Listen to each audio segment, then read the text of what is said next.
Hola, ¿cómo están? Muy buenos días. Les saluda el doctor Carlos Álvarez desde el Instituto Nacional de Salud del Niño de San Borja. El día de hoy hemos reunido para tratar el tema del COVID-19 y el síndrome inflamatorio sistémico.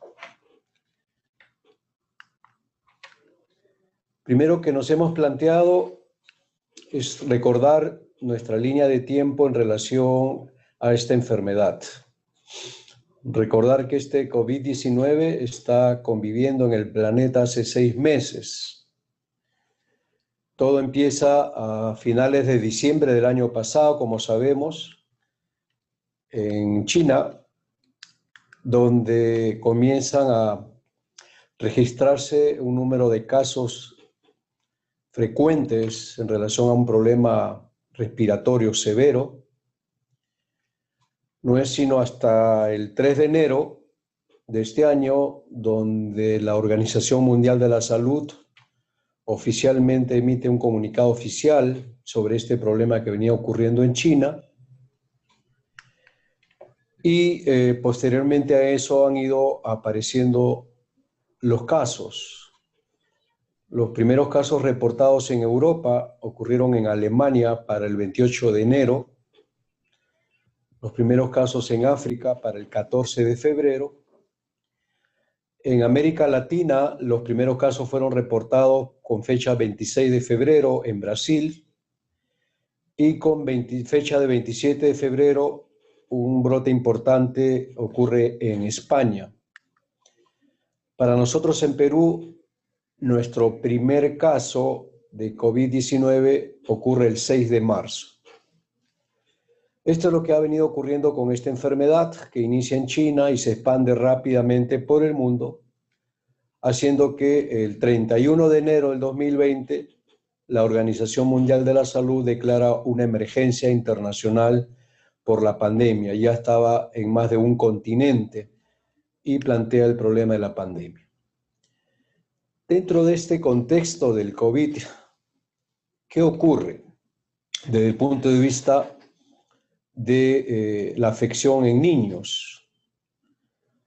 En enero, febrero, marzo, se manejaba el criterio de que esta enfermedad afectaba sobre todo a los adultos y dentro de ellos a los adultos con algunas condiciones de riesgo. Sin embargo, comienzan a ocurrir algunas situaciones que comenzaron a llamar la atención. Este es un reporte del 27 de abril, 27 de abril, donde en el Reino Unido se llama la atención sobre un grupo de niños que comenzaban a presentar una enfermedad asociada al COVID-19 y que los llevaba a la unidad de cuidados intensivos. Ya con fecha 1 de mayo, el Real Colegio en Inglaterra plantea unas guías y ya le pone nombre a este problema que ellos comenzaron a ver también para esa fecha, finales de abril, y le comienzan a llamar el síndrome inflamatorio multisistémico pediátrico.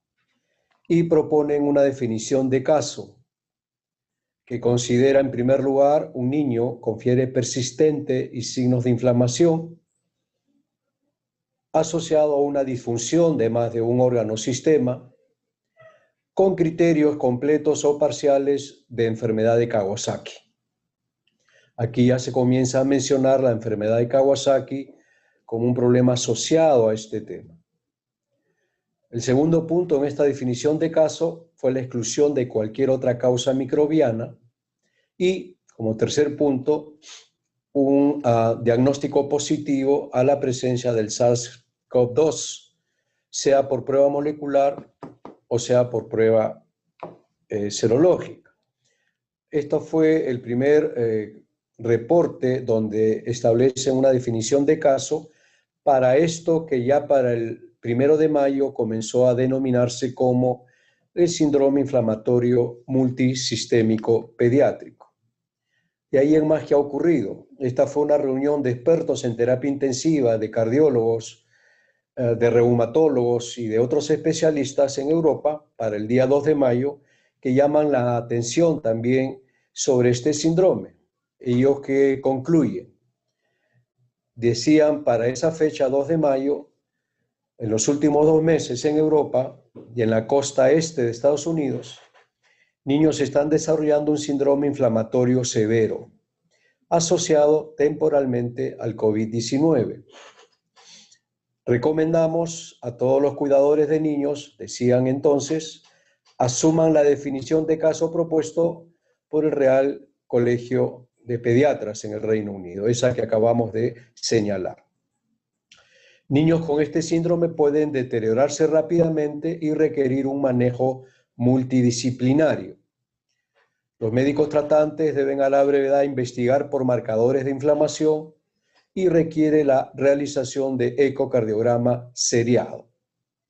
Al mismo tiempo sugieren comenzar a desarrollar protocolos de investigación, ya que esta era una situación absolutamente nueva. Luego, en el Lancet de mayo 6, se refieren al tema igualmente como un shock hiperinflamatorio en niños durante esta pandemia de COVID. Y presentan un grupo de 8 casos que fueron evaluados a mediados de abril del año 2020, que tenían como característica un shock hiperinflamatorio con un cuadro clínico similar a la enfermedad de Kawasaki. En este grupo de 8 niños, todos eran previamente sanos, 5 de 8 de sexo masculino y 4 de 8 daban un contacto positivo para el COVID-19. Todos presentaron un cuadro de shock vasopléjico refractario a volumen. En esta serie pequeña, 7 de 8 requirieron ventilación mecánica por inestabilidad hemodinámica, no por componente respiratorio. Y todos tuvieron una prueba molecular negativa en este grupo. Sin embargo, los reactantes de fase aguda estuvieron muy elevados y tuvieron compromiso miocárdico con importante elevación de enzimas. Todo este grupo de niños recibió inmunoglobulina endovenosa como tratamiento y todos tuvieron una evolución favorable, dejando la unidad de cuidados intensivos luego de 4 a 6 días de hospitalización. Esta fue una presentación de un grupo italiano que para inicios de mayo también llama la atención sobre la incidencia de un cuadro muy semejante al Kawasaki, relacionado también a la pandemia. ¿Y ellos qué hacen? Notan que tienen una incidencia inusual de estos cuadros, 30 veces más de lo que ellos solían ver, y que no necesariamente coincidían con el pico de incidencia de casos confirmados en el grupo. Es decir, no había una relación directa entre el pico de casos confirmados y la aparición de este cuadro clínico. En esta referencia de este grupo italiano en Bérgamo, ellos señalan una incidencia 3 veces mayor de enfermedad de Kawasaki en ese último mes y establecen 2 grupos comparativos, y es lo interesante de este artículo. Establecen un primer grupo de niños con una clínica de Kawasaki antes de la epidemia del COVID, en este grupo hubieron 19 casos, y un segundo grupo de una clínica similar, pero post-epidemia del COVID. Y en este grupo tuvieron 10 casos y los compararon. El grupo de Kawasaki antes de la pandemia, 19 casos, y el grupo de un cuadro semejante al Kawasaki en el pico de la pandemia, 10 casos. ¿Qué encontraron? Que en este segundo grupo de una clínica semejante al Kawasaki, posterior o al pico de la pandemia, estos niños eran niños comparativamente mayores a los niños con Kawasaki antes de la pandemia y llamativamente también con mayor compromiso miocárdico. Este mismo grupo, posterior al pico de casos durante la pandemia, tuvieron pruebas serológicas positivas para IgG y necesitaron administración de corticoides endovenosos.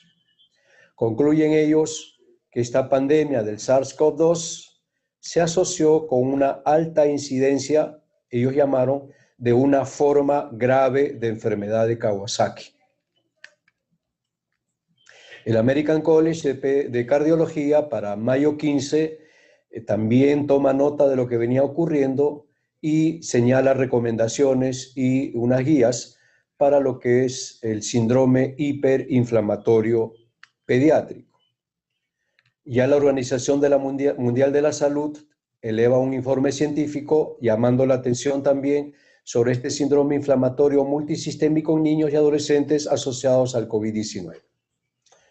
En esta referencia del mayo 17, esto se hizo también en varios hospitales en Francia, encontraron una falla cardíaca aguda y un síndrome inflamatorio multisistémico en niños con las siguientes características. Esto fue un periodo del 22 de marzo al 30 de abril, algo menos de un mes, 3 semanas, donde encontraron 35 casos con este síndrome inflamatorio multisistémico.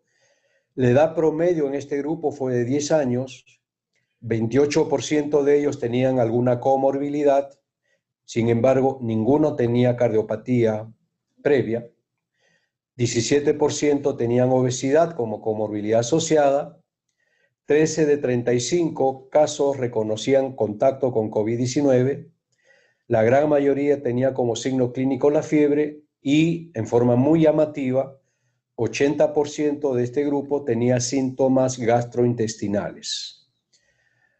Tuvieron presentación de Kawasaki forma incompleta, de una forma frecuente también, y desarrollaron inestabilidad hemodinámica. En promedio, 6 días después de iniciada la fiebre, este grupo de niños desarrolla un cuadro de inestabilidad hemodinámica que los llevó a la unidad de cuidados intensivos en un promedio de 7 días. Características adicionales de este grupo de pacientes: todos tuvieron marcadores inflamatorios muy elevados, especialmente proteína C reactiva, también dímero D. 34% fue positivo a prueba molecular, pero el 86% fue positivo a la prueba serológica IgG. El electrocardiograma fue inespecífico, recibieron inotropos e inmunoglobulina endovenosa durante su estancia en la unidad de cuidados intensivos. 24 del grupo de 35 requirió ventilación mecánica, 10 de 35 ingresaron a circulación por membrana extracorpórea, 10 de 35 tuvieron una fracción de eyección ventricular izquierda menor a 35%, y entre 35 y 50%, 25 de 35, es decir, todos tuvieron compromiso miocárdico importante. 31 de 35 tuvieron hipoquinesia global y solo 6 del grupo de 35 dilatación coronaria, lo cual demostraba que la afectación miocárdica era más importante y más frecuente que la misma dilatación coronaria que uno suele encontrar en el Kawasaki clásico. Cosa muy importante a señalar en este grupo de 35 pacientes, que 28 de 35 tuvieron una evolución favorable y no tuvieron ningún fallecido en este grupo. En esta otra referencia, en otro grupo también en Francia, hacen la referencia a este síndrome inflamatorio multisistémico con un cuadro clínico semejante al Kawasaki, Kawasaki-like. En esta referencia, el criterio de inclusión fue la clínica de enfermedad de Kawasaki, sea forma completa o forma incompleta. Este fue un grupo que se presentó en 15 días de evaluación, tuvieron 21 pacientes, en 15 días, 21 pacientes con cuadro clínico de enfermedad de Kawasaki.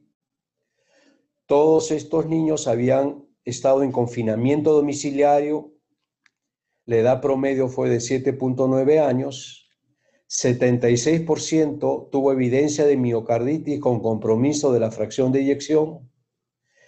El total de este grupo, los 21, tuvieron síntomas gastrointestinales, los mismos que incluso estuvieron previos a la presentación de la clínica de enfermedad de Kawasaki. Uno de ellos, incluso, que tenía estos síntomas gastrointestinales, tuvo un cuadro que planteó el diagnóstico de apendicitis. El paciente fue operado y no se encontró los signos de una apendicitis clásica purulenta, sino más bien de una inflamación a ese nivel. 3 fueron sometidos a punción lumbar porque había una sinología neurológica dominante. Los 21 casos tuvieron importante elevación de reactantes de fase aguda. El 81% fue ingresado a la unidad de cuidados intensivos. 8 de 21 tuvieron prueba serológica, pero otra vez 19 de 21 tuvieron prueba molecular, solo 8 de 21, y prueba serológica IgG, la gran mayoría, 19 de 21. 24% tuvieron dilatación coronaria moderada, pero hemos visto muchos tuvieron fracción de eyección comprometida, y la estancia hospitalaria en promedio fue de 8 días, tuviendo el alta hospitalaria todo. Como vemos en las series que vamos revisando, este síndrome hiperinflamatorio presenta algunas características bastante frecuentes. En esta referencia de junio 8, donde hubo otro brote, vamos a decirlo así, de este cuadro de síndrome inflamatorio multisistémico, esto ocurrió en la ciudad de Nueva York. La característica de este grupo de pacientes que fueron diagnosticados entre el 18 de abril y el 5 de mayo, fueron 3 semanas, 17 casos, 8 del sexo masculino, edades entre 1.8 a 16 años con una media de 8. La mayoría eran previamente sanos, 3 reportaban antecedente de asma leve, 65% reconocían un contacto previo a un caso confirmado del COVID, 8 de 17 tuvieron prueba molecular positiva y 9 de 17 prueba serológica a IgG positiva. 8 cumplían criterios de Kawasaki, de enfermedad de Kawasaki completa, y 5 de la forma incompleta. 14 de 17 de estos casos tuvieron cambios en la radiografía de tórax y el 88% ingresó a la unidad de cuidados intensivos por un cuadro de shock. Ninguno, sin embargo, requirió ventilación mecánica. Todos tuvieron marcadores inflamatorios elevados con una característica: linfopenia fue un dato constante. Tuvieron elevación de troponina, del pro-BNP, de interleuquina 6, disfunción miocárdica por eco 11 de 17, más de la mitad. La disfunción miocárdica fue moderada a severa en 6 de los 17 casos. 3 tuvieron arritmias cardíacas, 4 se evidenció coinfección con algún otro virus o con alguna bacteria, 14 recibieron corticoides, 13 recibieron inmunoglobulina endovenosa. La estancia hospitalaria fue de 7 días en promedio y el alta a casa 100% sin secuelas. Como vemos, características muy semejantes, lo que plantea ya como una editorial publicada en un JAMA en junio 8 también, que este síndrome inflamatorio multisistémico pediátrico y la enfermedad de Kawasaki son 2 entidades distintas o tienen la misma etiología y fisiopatología, lo plantean como una pregunta. ¿Estas son situaciones coincidentes o son situaciones, Kawasaki y este síndrome inflamatorio, que tienen un mismo origen, una misma etiología y una fisiopatología común? En esta editorial se afirma que por 50 años se ha discutido la etiología de la enfermedad de Kawasaki, si era genética, si era un virus, si eran bacterias, si era un tema inmune, si habían condiciones climáticas asociadas o si era multifactorial. Y que al parecer este síndrome inflamatorio multisistémico tiene mucha similitud con aspectos de la enfermedad de Kawasaki, sin embargo, tienen también algunas diferencias. Por ejemplo, a pesar que ambas condiciones son comunes en varones, el síndrome inflamatorio multisistémico tiene diferente predilección étnica racial. Es más común en descendientes afroamericanos, por ejemplo, que en los mismos asiáticos. Y por otro lado, afecta a niños con mayor edad. En Kawasaki usualmente la afectación es en niños menores de 5 años y en este grupo de síndrome inflamatorio generalmente se presentaba en grupos de niños mayores de 5 años. Y la otra característica es que en este grupo de niños con síndrome inflamatorio hay mayor incidencia de síntomas gastrointestinales en comparación a la enfermedad de Kawasaki clásica de la época pre-COVID. Cuando uno hace la búsqueda de referencias, y hemos presentado solo algunas, cuando va en busca de referencias en relación a Kawasaki, enfermedad que tiene 59 años de conocida, el resultado nos da 12.667 resultados para enfermedad de Kawasaki. Pero cuando buscamos COVID, es una enfermedad que tiene 6 meses entre nosotros, nos arrojan 25.783 resultados, lo cual habla del gran tema del conocer esta enfermedad, de la gran preocupación que hay en el mundo académico por entender y comprender y mejor tratar este proceso nuevo que afecta a todo el mundo. Hablemos brevemente algunos aspectos en relación al gran protagonista de esta pandemia, este virus de la COVID-19, el SARS-CoV-2. Este virus del grupo de los coronavirus es responsable generalmente del 30-50% de todas las infecciones respiratorias. No es nuevo este grupo, esta familia, ya que en el 2002 provocó una epidemia, un SARS-CoV, con más de 8.000 casos reportados entonces, y en el 2012 provocó el MERS-CoV, con más de 2.500 casos, con una mortalidad del 35%. La transmisión de este virus es por gotas respiratorias o por contacto con fomites contaminados con el virus, y se ha establecido ya que una diferencia de este SARS-CoV-2 con los dos grupos previos es que este SARS-CoV-2 se transmite no solo por los casos sintomáticos, sino también puede transmitirse por infectados que estén en condición de asintomático. De ahí su característica de alta transmisibilidad que tiene este SARS-CoV-2. Hoy también se afirma que la contaminación fecal oral es posible, lo cual es muy importante para términos epidemiológicos y para cuidados que hay que tener en casa y los cuidadores de estos niños, y que es altamente transmisible y que felizmente ha mostrado una baja letalidad. Una pregunta pendiente es si generan o no inmunidad permanente. Al parecer no generan inmunidad permanente. Esta familia de coronavirus tienen en su estructura una parte que es la proteína S o la proteína Spike, que es muy importante porque es la que va a actuar con el receptor a través de estos receptores AC2, que es lo que van a provocar todo el proceso de enfermedad, como vamos a reseñar rápidamente.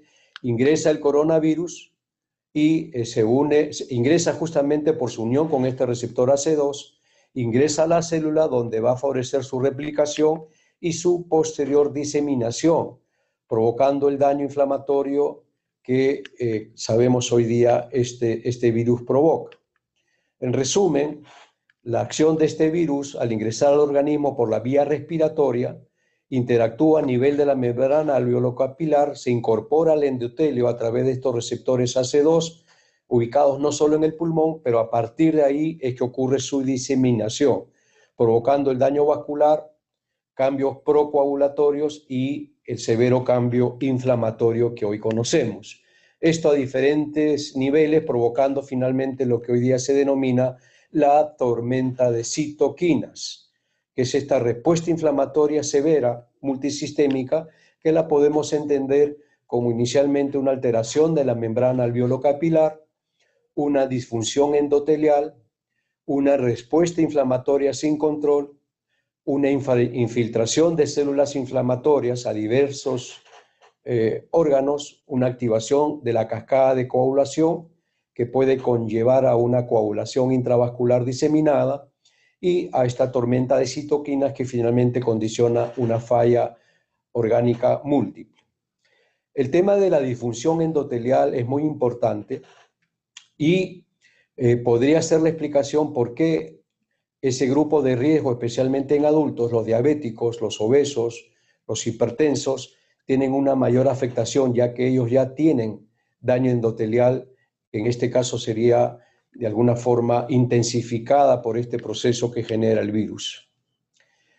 La afectación cardíaca provocada por este SARS-CoV, entonces, tiene diferentes formas, diferentes fisiopatologías. Una es la acción directa del virus. Allá se está describiendo una toxicidad directamente sobre el cardiomiocito. Otro es el mismo estado hiperinflamatorio que provoca y una disfunción de la microvasculatura. A todo eso se puede asociar un cuadro hipóxico en aquellos que hacen un cuadro respiratorio mayor, que también a través de la hipoxia puede provocar el daño miocárdico. Entonces, el daño miocárdico en este síndrome inflamatorio sistémico tiene diferentes rutas, todas con el origen común del cuadro inflamatorio desencadenado por el virus. Bien, ¿qué es lo que sabemos hasta ahora en relación a la infección por este virus y el COVID-19 en niños? En el adulto está clara la evolución, que una vez que se adquiere la infección, un grupo va a ir a una condición de caso positivo pero asintomático y otro grupo va a ser síntomas leves. De este grupo, algunos se van a curar y otros van a ser cuadros moderados y severos que pueden terminar en la unidad de cuidados intensivos y en mortalidad, dependiendo de la condición de riesgo. Y esta evolución en adultos, desde el momento del contagio, puede demorar aproximadamente 14 días. Se dice desde que el momento que un adulto comienza a desarrollar síntomas, dependiendo de su condición de comorbilidad previo, puede en 5 a 7 días estar ya en una unidad de cuidado intensivo con soporte ventilatorio. Así de rápida puede ser la evolución en un adulto, sobre todo en aquellos que tienen condiciones de riesgo. En los niños esto no ocurre de esa forma. La incidencia de la infección por el COVID en niños no está determinada en la medida que no se hace tamizaje en niños. Algunos reportes señalan en China, por ejemplo, en serie de más de 2.000 niños confirmados con COVID-19, la gran mayoría fueron asintomáticos o tuvieron síntomas leves. En Europa, solo 2% de casos confirmados corresponden a niños menores de 14 años, y cuando se han investigado niños sintomáticos respiratorios, se encontró presencia del COVID en 10% de esos niños sintomáticos respiratorios. Se sabe que estos niños se infectan del virus generalmente en el entorno familiar, y los niños con este COVID-19 cursan generalmente asintomáticos en su gran mayoría, y aquellos que tienen síntomas usualmente tienen una evolución favorable. Los casos sintomáticos van a presentar fiebre y signos de infección de vías respiratorias altas, y en una menor proporción van a evolucionar a neumonía. Sin embargo, así como en los adultos, existirían grupos de riesgo pediátricos para formas más severas. Son aquellos grupos con comorbilidades, como por ejemplo los inmunosuprimidos, los que tienen neoplasias, sobre todo neoplasias de tipo hematológico, los que tienen alteraciones del sistema nervioso, tanto central como periférico, los niños con cardiopatía, los niños con enfermedad pulmonar crónica también. Existen referencias que no están de todo sólidas en relación a que si los niños menores de 1 año constituían también grupo de riesgo para una evolución de forma severa por infección del COVID. Esto aún no está realmente confirmado. Lo que sí está confirmado es que cuando estos niños confirmados con el COVID-19 han requerido hospitalización, la gran mayoría de ellos han tenido alguna comorbilidad. Y los casos críticos han correspondido solo a menos del 1% de los casos finalmente hospitalizados. Esto define claramente que los niños, en términos generales, tienen un comportamiento distinto del que estamos viendo en los adultos.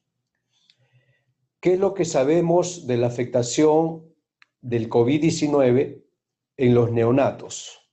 Que hay que también recordarlo. En los neonatos se afirma que la ruta de transmisión es generalmente por contacto, aunque no siempre en el 100% se reconoce el contacto, y que la transmisión vertical es decir, de madre al niño durante la gestación, es todavía controversial, como lo es también el tema de la transmisión a través de la lactancia materna. La clínica en los neonatos, la gran mayoría son asintomáticos o desarrollan síntomas leves, y si hay síntomas están asociados también a la presencia de comorbilidades. Para el caso de los neonatos, la prematuridad y la sepsis. Cuando hay síntomas en el neonato, generalmente ocurre fiebre, ocurre taquipnia y ocurre vómitos como clínica frecuente en neonatos. ¿Qué pasa con el hijo de madre COVID? No se ha detectado el virus en líquido amniótico, tampoco en sangre de cordón umbilical ni en leche materna. Por eso es que se recomienda no suspenderla en el caso de tener un hijo de madre COVID. Hay que sí aplicar el aislamiento después del nacimiento y hay que hacer las muestras correspondientes para el descarte del virus en los recién nacidos. Si presentan síntomas, estos recién nacidos van a requerir una placa de tórax y eventualmente también, de acuerdo a la evolución y presentación clínica, una tomografía torácica. El manejo en estos neonatos va a ser de acuerdo a la condición. No se recomienda esteroides ni antivirales de rutina en este grupo. El alta en este grupo de neonatos con COVID-19 es cuando, el alta clínica es cuando ya están asintomáticos y el alta epidemiológica cuando tienen la prueba negativa. Aún así se recomienda el aislamiento domiciliario por 14 días. Como estamos viendo, la afectación por este virus en los niños es distinta, incluso en el neonato, en relación a la afectación que provoca este virus en los adultos. Y la pregunta es, ¿por qué ocurre esto? ¿Qué los hace diferentes? ¿Por qué la afección por el COVID-19 es diferente en niños en relación con los adultos? Hay varias explicaciones. Como habíamos visto, el receptor AC2 es el punto de ingreso del virus al organismo, y aquí habría una explicación por la cual los niños tienen un comportamiento diferente a esta infección. Se sabe que hay menos presencia del receptor AC2 en los pulmones de los niños en relación a los adultos, lo cual lo haría menos vulnerables a desarrollar una infección muy intensa. En menores de 1 año se preguntan, incluso una coinfección con otros virus o bacterias puede de alguna forma ocupar estos receptores y hacerlos menos disponibles para que ingrese el SARS-CoV-2 en los niños. El rol del endotelio. El daño endotelial que tienen los adultos con factores de riesgo, como señalábamos, no está presente en los niños, que tienen un endotelio, en términos generales, sano, bueno. En estos casos, el daño endotelial favorece una respuesta inflamatoria. Nos referimos a los adultos que tienen daño endotelial. Esto favorece una respuesta inflamatoria más intensa y precoz. Esta situación obviamente no ocurre en los niños. Y el otro factor es el rol de la inmunidad innata. Se afirma que las vacunas y la exposición de los niños a otros virus estacionales favorecen el desarrollo de su inmunidad innata y favorecen también la posibilidad de que a través de inmunidad cruzada el niño esté protegido de este SARS-CoV-2, porque hay virus que compiten con el receptor y se está planteando también el beneficio que tendría la vacunación BCG en el desarrollo de esta inmunidad heteróloga. Es decir, hay razones por las cuales los niños tienen un comportamiento distinto en relación a los adultos y no hacen esa enfermedad relacionada al virus de evolución rápida en corto tiempo, que algún porcentaje de adultos pues lo lleva a una condición crítica y a una unidad de cuidados intensivos. Eso no ocurre con los niños. Sin embargo, a pesar que los niños no hacen viajes internacionales, han estado confinados. Cuando ha venido este problema, nosotros aquí en el país estábamos en verano, digamos, no teníamos otros virus. Estos niños, a pesar que no hacen estas formas, y en la medida que no se está haciendo tamizaje en los niños, debemos considerar que estos niños tienen el mismo riesgo de infectarse y por lo tanto podrían ser eventualmente transmisores al entorno familiar en su condición de infectados asintomáticos. Hay que tener eso presente. ¿Cuál ha sido la realidad de los casos positivos por este virus en el país? Tenemos que en el grupo etario pediátrico los casos positivos han sido pocos en relación en los adultos, ¿no? La tasa ha sido menos del 2% de positividad en el grupo pediátrico. Y cuando miramos la letalidad, la tasa de letalidad también ha sido muy baja, felizmente. Es decir, hasta lo que sabemos, hasta lo que se ha podido determinar, los casos positivos pediátricos no son muchos y la letalidad reportada tampoco ha sido importante. Sin embargo, se afirma que por cada niño que requiera cuidados intensivos, vendría a ser como la punta del iceberg, detrás de él podrían haber 2.380 niños infectados en condición de asintomáticos probablemente. Esto es importante para el tema epidemiológico y para el tema que vamos a tocar a partir de este momento, que tiene que ver con el tema planteado, que es el cuadro este del síndrome inflamatorio sistémico. La infección esta por COVID-19 entonces en los niños, la gran mayoría de ellos van a estar en condición de asintomáticos. Sin embargo, su presentación va a ser variada. Algunos van a tener una infección leve, no complicada. Algunos van a desarrollar neumonía, que puede ser en algunos casos severa. Algunos van a hacer cuadros de sepsis o manifestaciones asociadas de cuadros graves. Y otro grupo va a ser este síndrome inflamatorio sistémico pediátrico, que es lo que a continuación vamos a comenzar a tratar. Este síndrome inflamatorio sistémico pediátrico o llamado también síndrome hiperinflamatorio multisistémico pediátrico.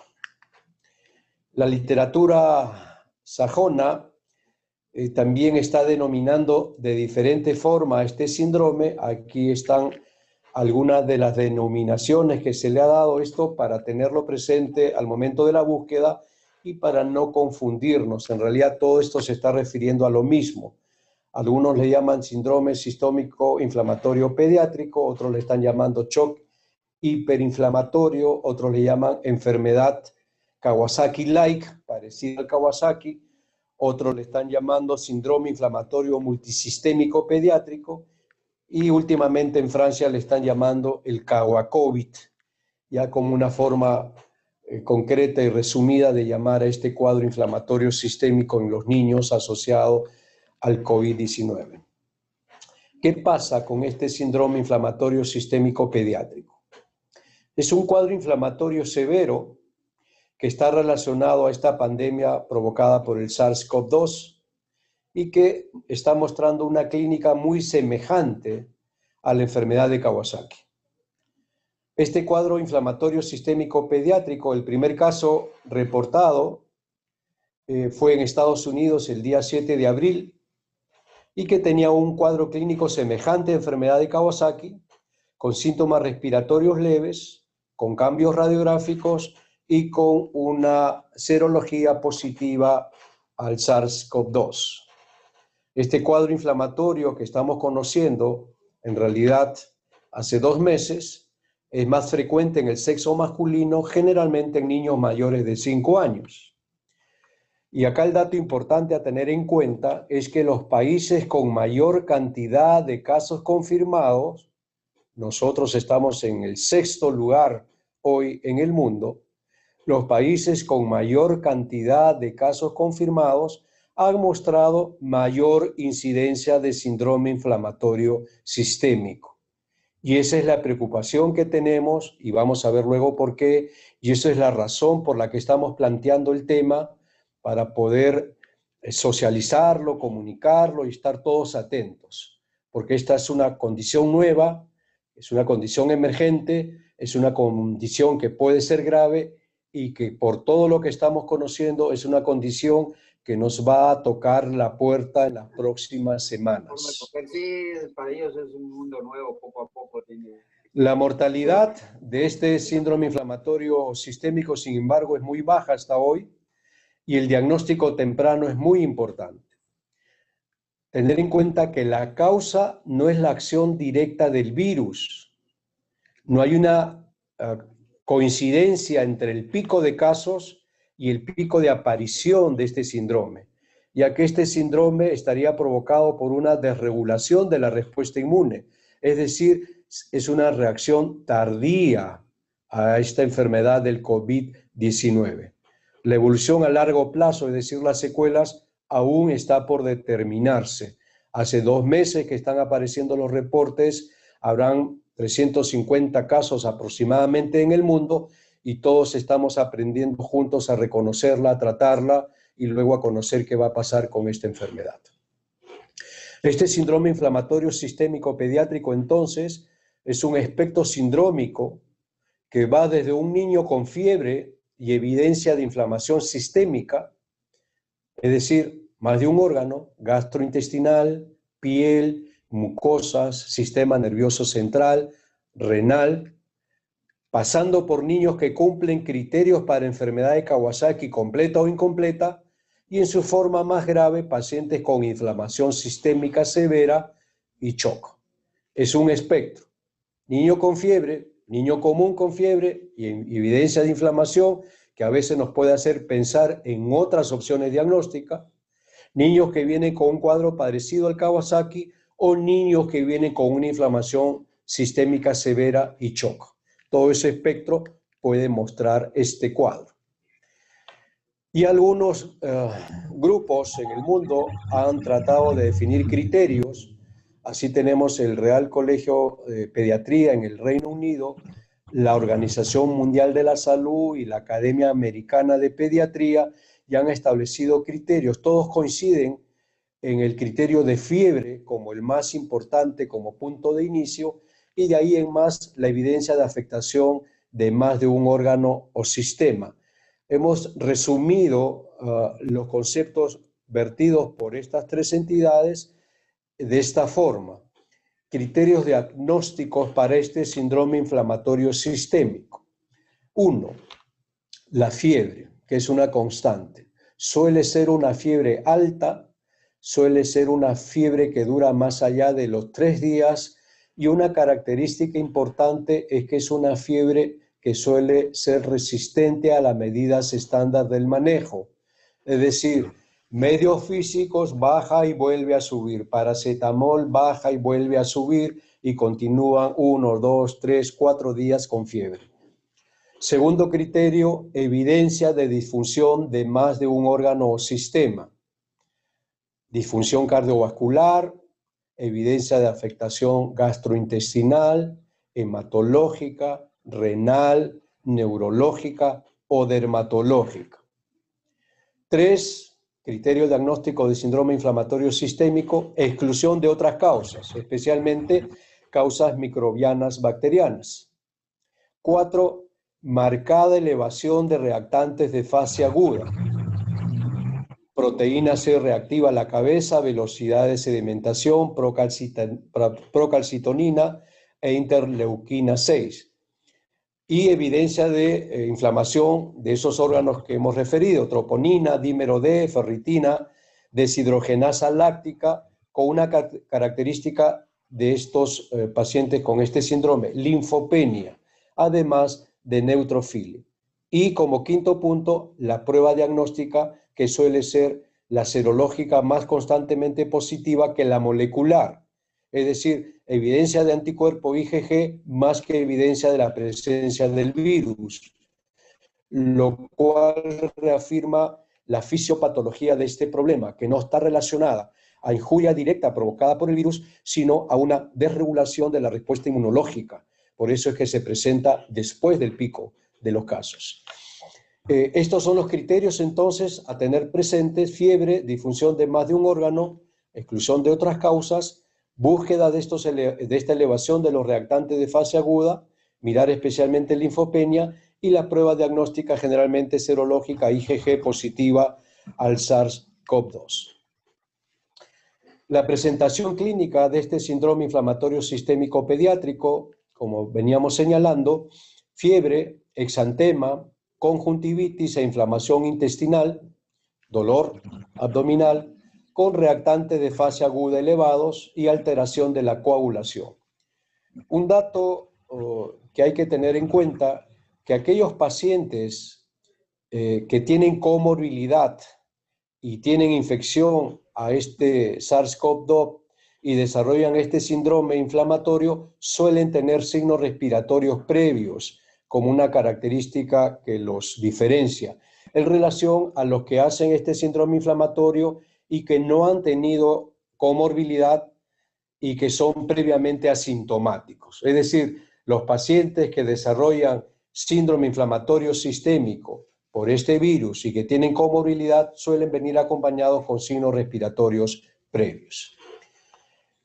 A pesar de eso, hay que señalar que no predomina la afectación pulmonar en este grupo de niños, sino la miocárdica, a diferencia de los adultos. Hay más afectación miocárdica que pulmonar. Por lo tanto, esa afectación miocárdica hay que irla a buscar, hay que irla a evaluar con el ecocardiograma y con las enzimas cardíacas, especialmente troponinas y el proBNP, que suelen estar muy elevados. Hay que definir la asociación con la infección por el COVID-19. La asociación temporal está bien definida y, como estamos diciendo, es una respuesta inflamatoria tardía, lo cual se demuestra porque usualmente tienen anticuerpos IgG positiva en la prueba serológica.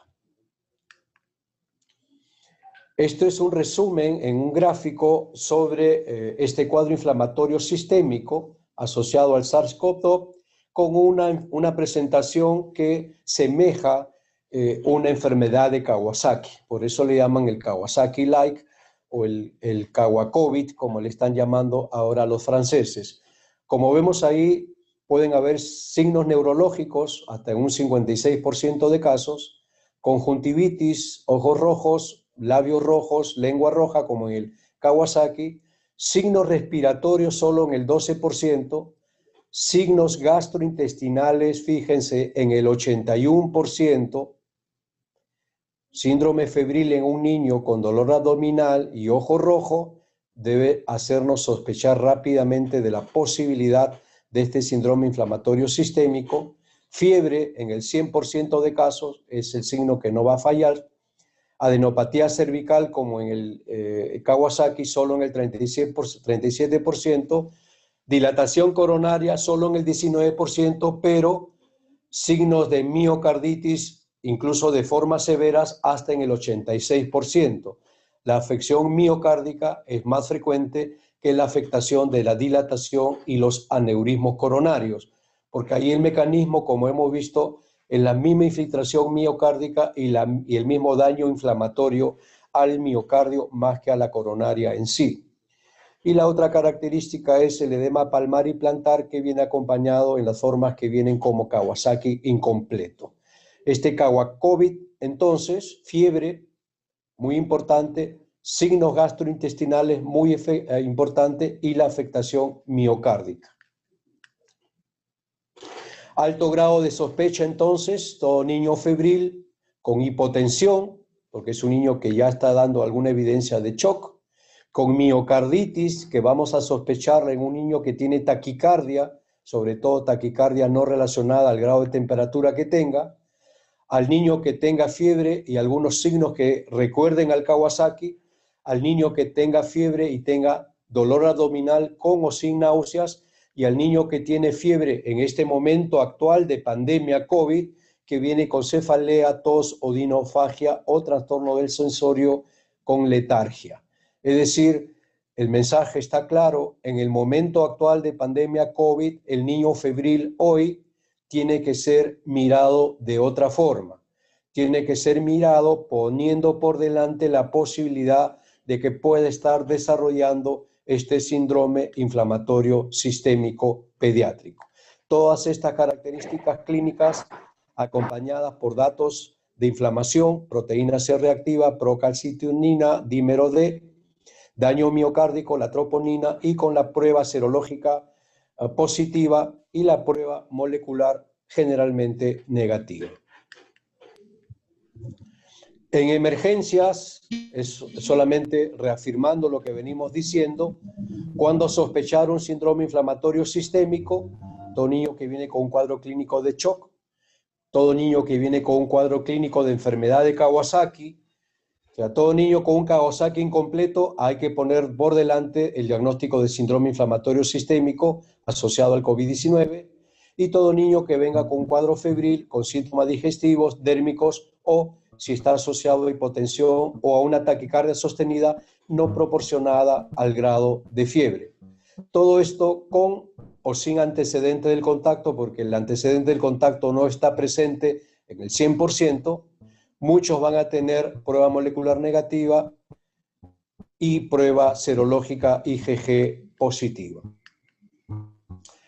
Este síndrome inflamatorio sistémico, entonces, tiene esas características donde no predomina el componente respiratorio, que es lo que diferencia la afectación de adultos por el SARS-CoV-2. Estamos diciendo que el alto grado de sospecha está en todo niño febril y que da señales de miocarditis, que la vamos a sospechar por una taquicardia persistente no relacionada al grado de fiebre. Algunas precisiones para tener muy claros el diagnóstico de miocarditis, que usualmente suele ser un subdiagnóstico de las emergencias pediátricas, pero que ahora hay que, por todo esto, tenerlo otra vez muy en cuenta. La clínica de los pacientes con miocarditis suele ser, pues, el dato de taquicardia persistente, y dependiendo si este es un cuadro de miocarditis con una afectación de función cardíaca importante, pueden lucir además hipotensos, pueden lucir además pálidos, pueden lucir además con señales de hipoperfusión sistémica, con oliguria incluso, dependiendo del grado de afección miocárdica. Pero ya el dato fino de una taquicardia persistente no relacionado a la fiebre nos debe hacer pensar que el paciente puede estar desarrollando un cuadro de miocarditis. El electrocardiograma ayuda, pero suele ser inespecífico, y su ayuda va más relacionado al diagnóstico de arritmias que vienen también acompañando estos cuadros de miocarditis. Si hay la sospecha por la clínica, inmediatamente solicitar el dosaje de troponinas y de proBNP, que suelen estar muy elevados, y el apoyo con la imagen de ecocardiograma, que nos va a mostrar la dilatación cardíaca, la disfunción, y obviamente también nos va a permitir evaluar las coronarias. Este Kawasaki-like, entonces, en relación a este COVID-19, nos va a hacer plantear siempre esta posibilidad en todo niño que venga con una clínica que parezca Kawasaki y que obliga, como insisto, a descartar este síndrome inflamatorio sistémico.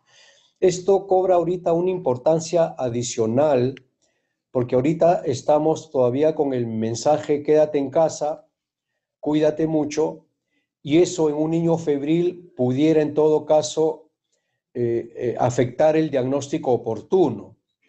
Entonces hay que estar siempre muy comunicados y estar atentos. Insisto, el niño febril hoy tiene que ser mirado de otra manera en este entorno de pandemia del COVID. Recordar al maestro, al profesor Tomisako Kawasaki, por cosas de la vida, fallece este último 5 de junio del 2020, cuando su nombre está en boca de todos nosotros todos los días, pues nos acaba de dejar el doctor Kawasaki.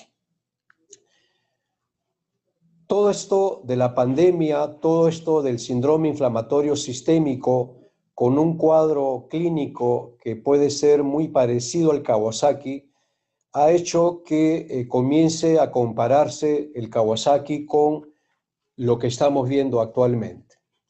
Y tenemos que recordar cómo era el Kawasaki clásico, el Kawasaki que vemos todos los años, usualmente en cambios de estación, y que reconocemos de hace mucho tiempo antes de toda esta pandemia del COVID.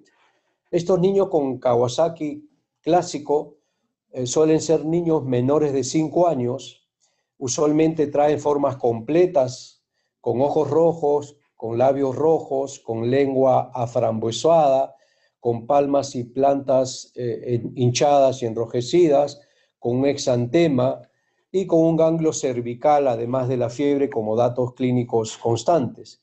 Y que este Kawasaki clásico pre-COVID suele tener afectación coronaria, con dilatación y aneurisma coronario que puede llevar al infarto del miocárdico tal cual se ve en el adulto, en un niño, que viene asociado con trombocitosis,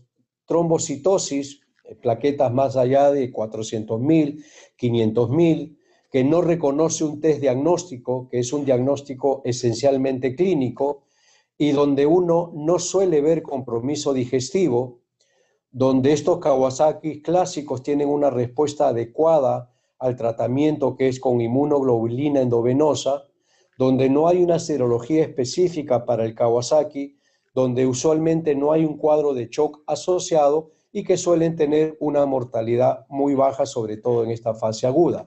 Este es el Kawasaki que estamos acostumbrados a ver antes del COVID-19. Pero ¿qué ocurre ahora con este Kawasaki-like? Estas formas de presentación de este síndrome inflamatorio sistémico que se parece al Kawasaki, que podría tener relación con el Kawasaki en tanto el origen pudiera ser este virus y todo el efecto que provoca. Pues bien, este Kawasaki-like, que no es un Kawasaki tal cual lo conocemos, es un síndrome inflamatorio sistémico, suele presentarse, es lo que se está viendo ahora, en niños mayores de 5 años, a diferencia del Kawasaki típico, que suele venir como formas incompletas, suelen no ser las formas completas que vemos, que dan más afectación miocárdica, dilatación y disfunción, que afectación coronaria. Lo que estamos viendo en los casos que hemos tenido oportunidad de revisar, más que dilatación coronaria o aneurismas, están dando ectasias coronarias que tienen un brillo, un cuadro de inflamación de la coronaria más que una deformidad de la misma. Estos Kawasaki-like dan trombocitopenia y linfopenia, a diferencia del Kawasaki clásico que viene con trombocitosis. Este Kawasaki-like asociado a este COVID y a este síndrome inflamatorio sistémico viene con mucho componente digestivo.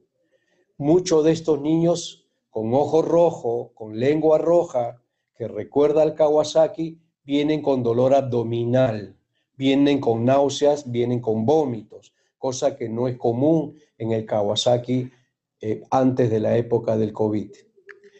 Estos pacientes, que suelen ser tratados también con inmunoglobulina, están mostrando alguna resistencia a esta inmunoglobulina, lo que hace necesario un segundo pulso de administración endovenosa de inmunoglobulina. Estos pacientes con Kawasaki-like, con este síndrome inflamatorio sistémico, suelen tener serología positiva al COVID-19, suelen tener inmunoglobulina G como un dato importante. Pueden ir al shock, pueden ir a la disfunción miocárdica y algunos de ellos van a requerir ventilación mecánica, no por el componente respiratorio, sino por la inestabilidad hemodinámica, porque así de agresivo en el tema miocárdico puede comportarse este síndrome inflamatorio con este cuadro semejante al Kawasaki. Y la mortalidad está, según los reportes, alrededor del 40%. Entonces, este síndrome inflamatorio sistémico puede presentarse como un síndrome parecido al Kawasaki, pero nos equivocamos si le llamamos Kawasaki. No es un Kawasaki, es un Kawasaki-like, es un Kawasaki parecido, pero en realidad esta entidad se llama síndrome inflamatorio sistémico, que tiene una presentación que hace recordar al Kawasaki, pero como estamos viendo, que tiene muchas diferencias con el Kawasaki. Niños mayores suelen ser los afectados, da mucho compromiso miocárdico, da mucho compromiso digestivo, puede llegar al shock y todos van a tener serología positiva a inmunoglobulina G para el COVID-19. Y esto es un dato también muy llamativo. Como todos sabemos, la pandemia inició en una ciudad china que es Wuhan, y la pregunta que nos hacíamos, ¿cuántos chinitos habrán sido diagnosticados de este síndrome inflamatorio sistémico? Que hemos revisado reportes de Italia, de Nueva York, de España, y nos preguntamos, ¿y en China cuántos chinitos han desarrollado este síndrome inflamatorio sistémico?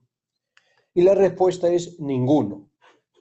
No hay un solo reporte al día de hoy, a pesar que hay reportes de los casos pediátricos en China, reportes con serie de más de 2.000 pacientes, pero ninguno reporta este síndrome inflamatorio sistémico, lo cual nos plantea a todos un interrogante de si hay alguna diferencia étnica para la presentación de este síndrome inflamatorio sistémico. ¿Cuál es el tratamiento del síndrome inflamatorio sistémico? De acuerdo a lo que hemos revisado del origen y de su fisiopatología, el tratamiento racional considera una terapia antiinflamatoria, una terapia inmunomoduladora, manejo de un shock cardiogénico al que pueden llegar y el manejo, aún controversial, de antivirales en este entorno. En todo caso, siempre va a haber necesidad de aislamiento, habitación individual y el uso adecuado de los equipos de protección personal correspondiente.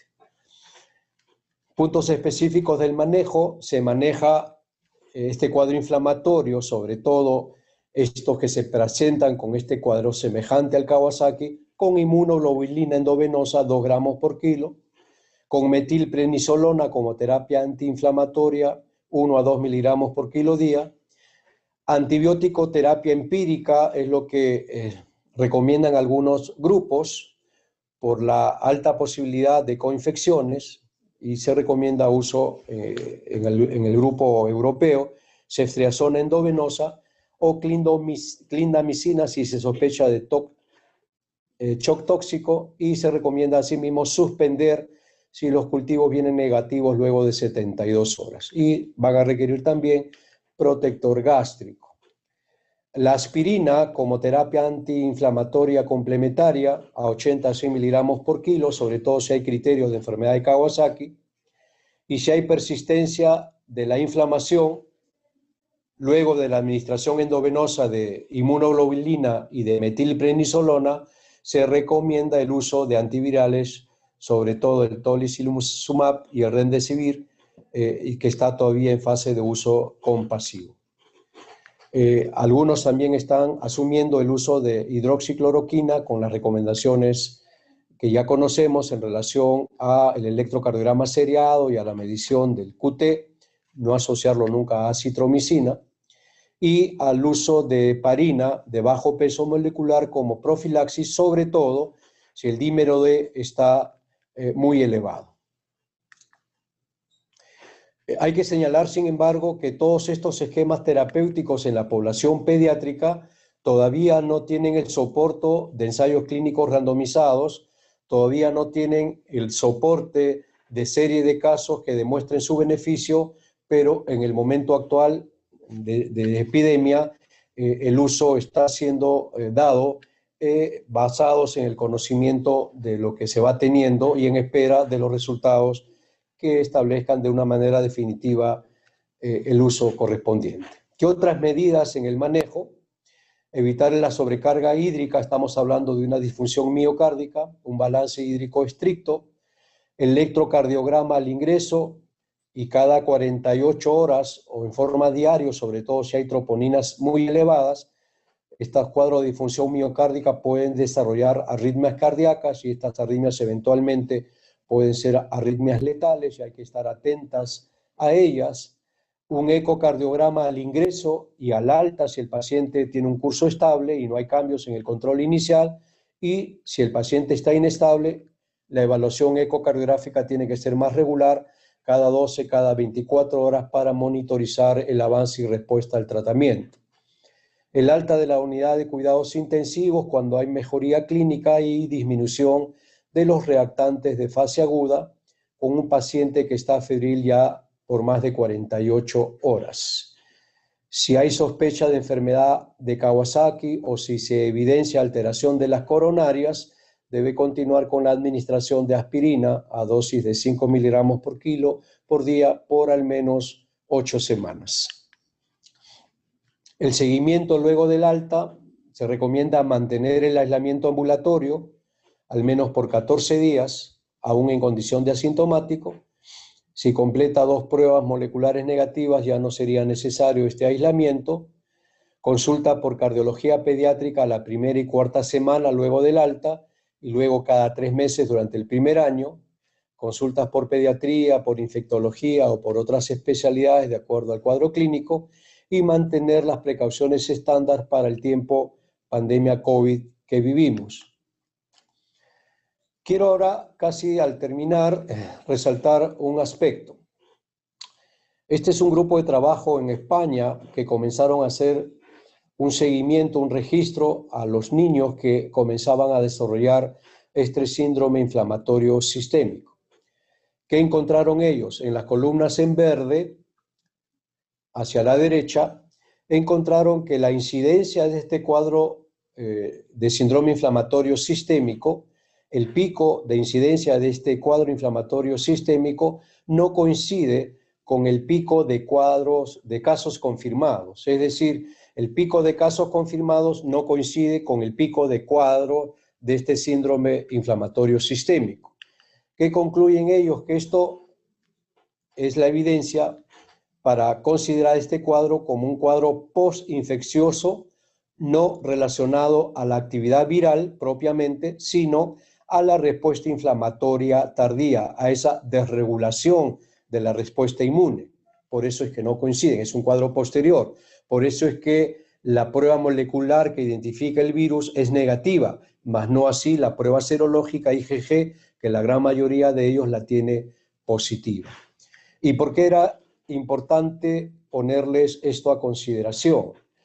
Porque en la evaluación que ellos hacen, consideran que Latinoamérica, nosotros, debemos estar preparados para recibir niños con este síndrome inflamatorio sistémico pediátrico, que es lo que ya ha comenzado a presentarse, que es lo que ya estamos comenzando a ver, con el agravante de que ahorita se nos junta con el invierno y vamos a tener que ser muy finos en esta evaluación para estar muy atentos a la presencia de este síndrome inflamatorio sistémico. Esta es una muestra del día de hoy, donde nosotros, como número de casos, ya estamos en el 6º lugar a nivel mundial, con 264.689 casos. Si somos coherentes con la información previa, los países que muestran mayor número de casos, sean adultos, sean niños, en este caso los niños, de lo que estamos hablando, si esto va a ir de la mano, vamos a tener o estamos teniendo niños con más número de casos confirmados. Debemos esperar entonces en unas 2, 4, 6 semanas, después de este pico, estamos hablando de estas próximas semanas, una mayor incidencia de presentación de estos niños con cuadros febriles, con cuadros de dolor abdominal, con ojo rojo, con cambios dérmicos que podrían y deberían hacernos plantear la posibilidad de que estuvieran desarrollando este síndrome inflamatorio sistémico, que es muy importante a tener en cuenta. Y esto en realidad ya lo estamos nosotros viviendo. Y les quiero mostrar un reporte preliminar de lo que estamos viviendo nosotros aquí en el Niño San Borja. Al día de hoy, nosotros hemos tenido hospitalizados 56 niños con diagnóstico confirmado con el SARS-CoV-2, con este COVID-19. 56 niños hospitalizados, que son niños que han venido por diferentes razones, sintomáticos algunos, asintomáticos otros. Por ejemplo, niños que han venido con cuadros quirúrgicos, apendicitis, colecistitis. Nosotros por rutina, por parte de nuestro protocolo, estamos haciendo pruebas moleculares de inicio, los estamos manejando como COVID y estamos teniendo luego los resultados de estos niños y ahí estamos teniendo casos positivos de niños asintomáticos.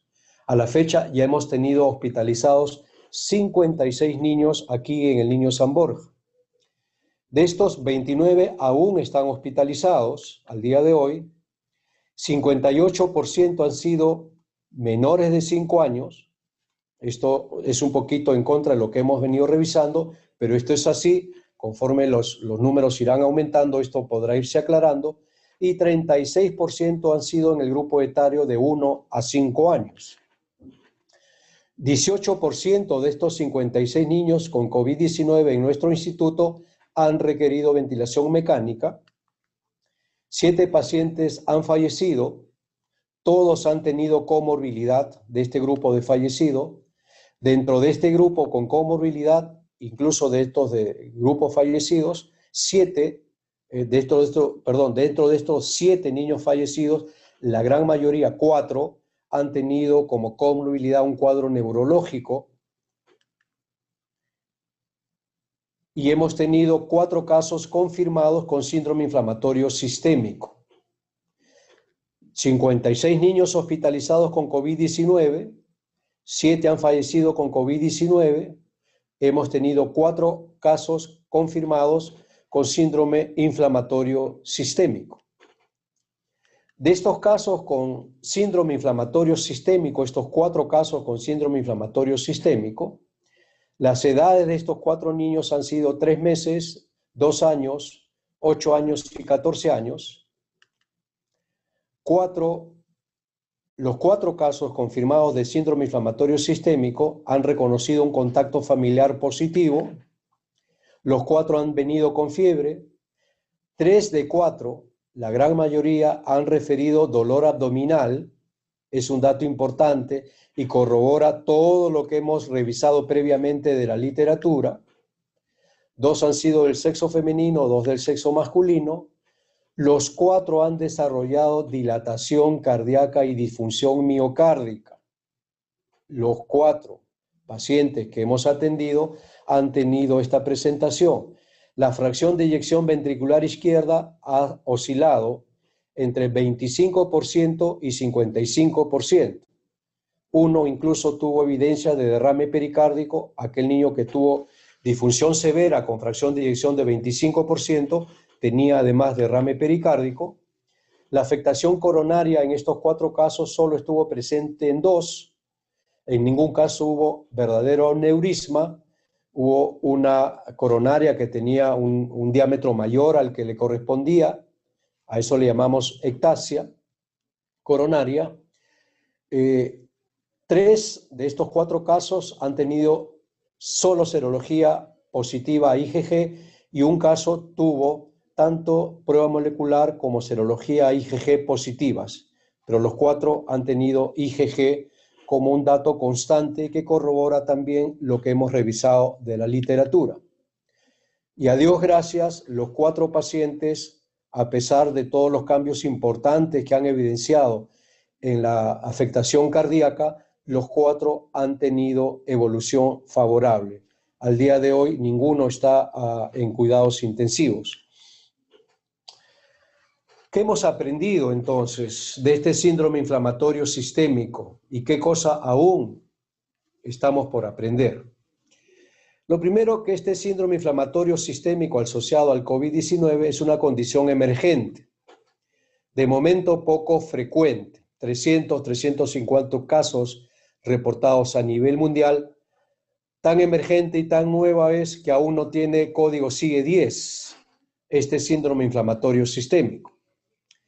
Se evidencia como un espectro de presentaciones clínicas con fenotipos que recuerdan a un cuadro febril agudo respiratorio, que recuerdan a la enfermedad de Kawasaki, o cuadros muy severos con shock o como síndrome de activación de macrófagos.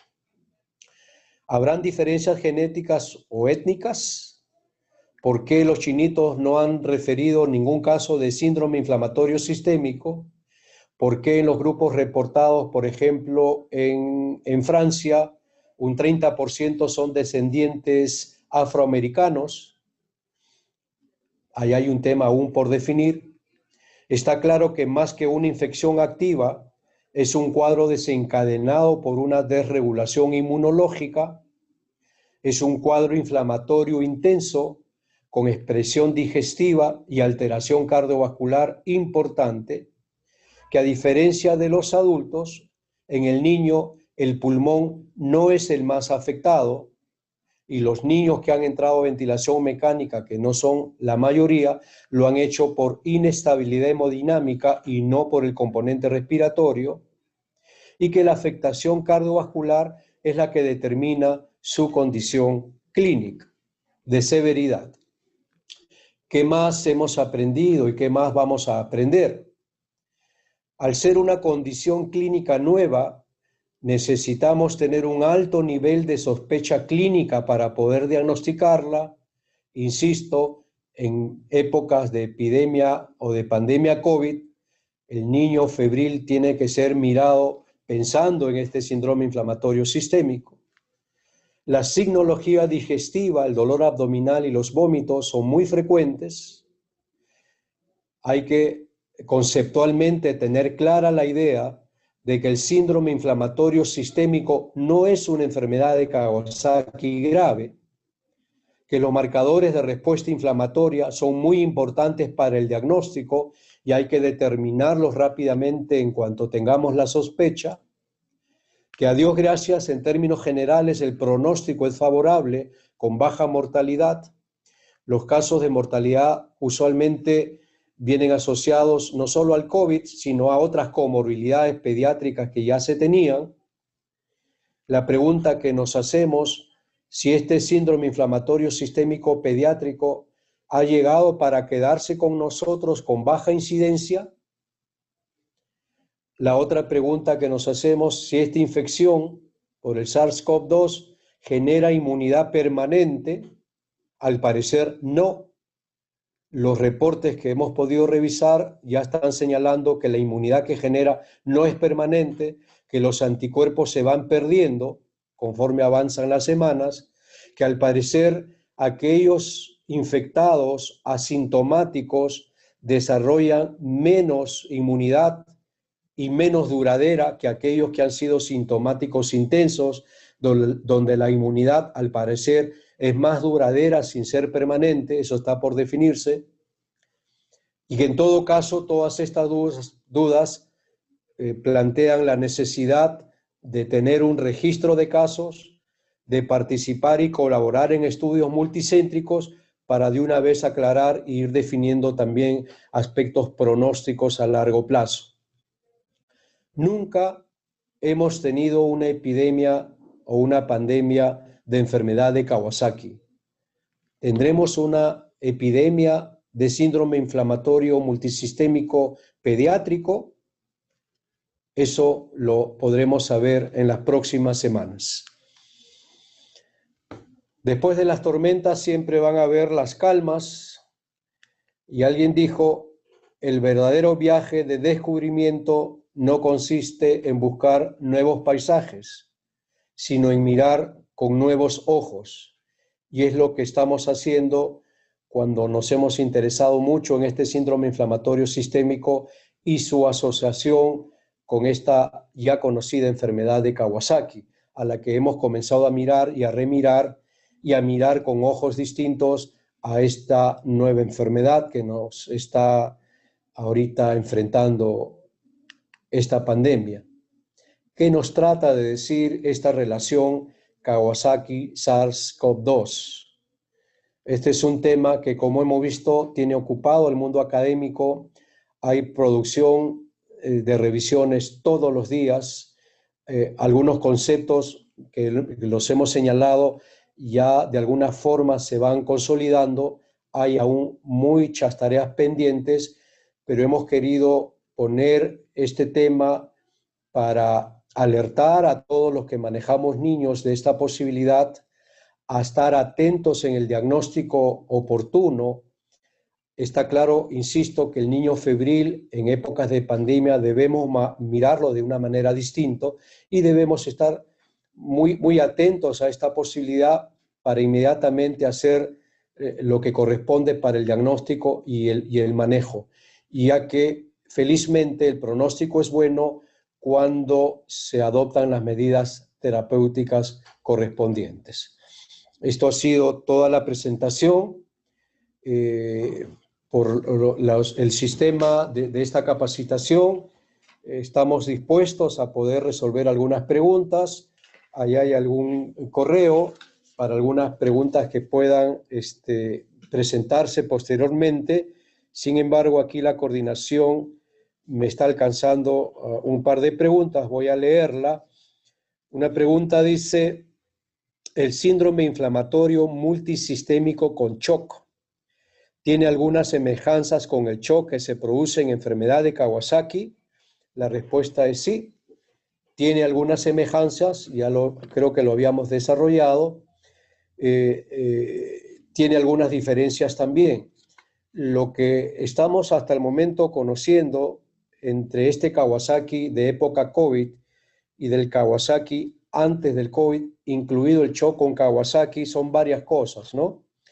Uno es que la afección miocárdica que vemos ahora es mucho más intensa que la que hemos visto antes en el Kawasaki pre-COVID. En el Kawasaki pre-COVID hemos visto mucha lesión coronaria, mucho aneurisma coronario y excepcionalmente mucho compromiso miocárdico cuando esa lesión coronaria provocaba infarto al miocardio. Pero lesión miocárdica tan severa, tan intensa, con tanta dilatación, con tanta disfunción sistodiastólica, es inusual y es muy intensa lo que estamos viendo ahora en este Kawasaki-like, o mejor dicho, en este síndrome inflamatorio. La otra diferencia es que en algunos datos de laboratorio también estamos encontrando diferencia. Lo hemos señalado. El Kawasaki usual suele venir con trombocitosis, con elevación importante de plaquetas. Es más, cuando nosotros evaluábamos un paciente con Kawasaki, estábamos muy atentos al resultado de las plaquetas, porque para muchos la elevación de plaquetas, aun cuando en un control inicial uno no encontraba cambios en las coronarias, la trombocitosis inicial en el Kawasaki pre-COVID pudiera ser y se comportaba como un marcador pronóstico de afectación coronaria posterior. Es decir, un paciente con Kawasaki en la época pre-COVID que me venía con mucha elevación de plaquetas, a ese especialmente, yo tenía que mirarlo muy cuidadosamente en el seguimiento porque ellos demostraban mayor posibilidad de desarrollar aneurisma coronario después de la fase aguda. Recordar que en el Kawasaki el aneurisma coronario no siempre ocurre en fase aguda. Muchas veces ocurría mucho después de la fase aguda. Y la trombocitosis nos ayudaba como un marcador pronóstico para esa complicación. Este Kawasaki-like, este síndrome inflamatorio, viene más bien con trombocitopenia y especialmente con linfopenia como un dato de laboratorio característico. Por ahí ya van varias diferencias. Las similitudes, y hay que señalar una que es muy importante, en ambos casos la respuesta a la terapia inflamatoria es buena. En ambos casos pueden recuperarse los pacientes. Otra pregunta dice: de acuerdo a la lesión que produce el síndrome inflamatorio multisistémico a nivel cardíaco, si produjera shock, ¿qué inotropo o vasopresor sería ideal comenzar? Es una pregunta adecuada, correcta, y el manejo ya es el manejo que corresponde a un paciente con shock cardiogénico y disfunción miocárdica. Entonces, usualmente los pacientes van a entrar en este tipo de contexto a usarse como inotropo. Usualmente preferimos como primer punto, usamos dobutamina y usamos adrenalina, y con eso vamos haciendo luego el titulaje de las dosis y la evolución. Pero de acuerdo a la fisiopatología que hemos visto, la respuesta es más la respuesta que ocurre a la terapia antiinflamatoria. Por eso es que explicamos la recuperación de estos pacientes y su corta estancia en la terapia intensiva. Si hemos estado atentos a las cifras que hemos venido mostrando en series internacionales, el tiempo promedio de estancia de estos pacientes en cuidados intensivos con todo el cuadro inflamatorio y con todo el cuadro de disfunción miocárdica ha sido de 5 a 7 días de estancia en cuidados intensivos. ¿Eso por qué? Porque ha habido una recuperación adecuada de la función miocárdica y porque ha habido una recuperación adecuada de la fracción de eyección. Y eso, más que por la terapia inotropa, de acuerdo a esta fisiopatología, es por la terapia antiinflamatoria. Otra pregunta que me alcanza: ¿cuáles son las medidas de prevención ante la enfermedad inflamatoria sistémica? Bueno, las medidas de prevención son las mismas medidas de prevención para el virus del SARS-CoV-2, son las medidas de prevención para la enfermedad del COVID-19, porque todo se origina por el ingreso del virus. Por lo tanto, las medidas de distanciamiento, las medidas de lavado de manos, las medidas de uso de mascarillas siguen siendo muy importantes. En el entorno domiciliario hay que también hacer esa recomendación. Esta pregunta viene de la mano con la pregunta que hemos recibido en otro espacio sobre relación a la indicación de sacar a los niños ya a la calle, sacarlos a los parques, sacarlos a pasear, etc. Eso es una decisión que se ha dado, pero finalmente es una decisión absolutamente personal. Creo que cada uno, cada papá debe evaluar el hecho de sacar al niño. Y yo creo que si el sacarlo puede venir acompañado de poder asegurar que se va a respetar el distanciamiento, es decir, que no voy a estar en un sitio con aglomeración de personas, está bien sacarlos. Si el sacarlo significa que voy a poder asegurar que se respete el distanciamiento, ok, se puede sacar. Si el sacarlo significa sacarlo en un entorno donde todos estamos respetando el uso de mascarillas, ok. Es decir, yo creo que se puede hacer porque eso también favorece la salud mental de nuestros niños, que es un tema importante y que de repente no lo estamos mirando con la atención que se debiera. Sí, les va a ser bueno en ese aspecto, pero lo otro de la prevención, de poder tener el virus o no, pasa por saber que el hecho de sacarlos no lo expone a situaciones de bioseguridad que lo exponen innecesariamente a poder contraer este virus. Son las preguntas que tengo de momento. Repito, esto está planteado como un tema de alerta al mundo académico, a la parte médica que atiende niños, porque de acuerdo a la información que podemos revisar, esta es una situación que va a tocarnos la puerta la próxima semana. Compartir con ustedes una reflexión también. Es la primera vez en la historia de la medicina que una pandemia, que una epidemia global tiene un seguimiento y tiene un monitoreo prácticamente en tiempo real. Todos los profesionales de salud, si queremos, y debiéramos querer todos, podemos hoy estar informados al día, al minuto, de lo que está pasando en el mundo con la evolución de este problema de salud pública y especialmente con los niños, porque la información se produce y por si acaso la información está libre. Las principales editoriales del mundo han abierto los accesos y toda esta información está libre para aquel que la quiera encontrar. Por lo tanto, esta es una situación inédita donde podemos monitorizar una pandemia en tiempo real y donde, gracias a eso, estamos alertando de esta situación, de esta condición médica en los niños, que es nueva, que puede ser muy delicada y que la clave está en poder reconocerla oportunamente y poder saber cuál es el nivel de manejo, si es una condición que la puedo manejar ahorita en un primer nivel o si esta condición, por la forma en que ya se está presentando, tiene que ser referida como corresponde a un tercer nivel de atención. Muy bien. Bien, entonces de esta manera les damos gracias a todos por la presencia y espero haber colaborado en el objetivo común que tenemos, que es dar y mejorar la salud a nuestros niños. Muchas gracias.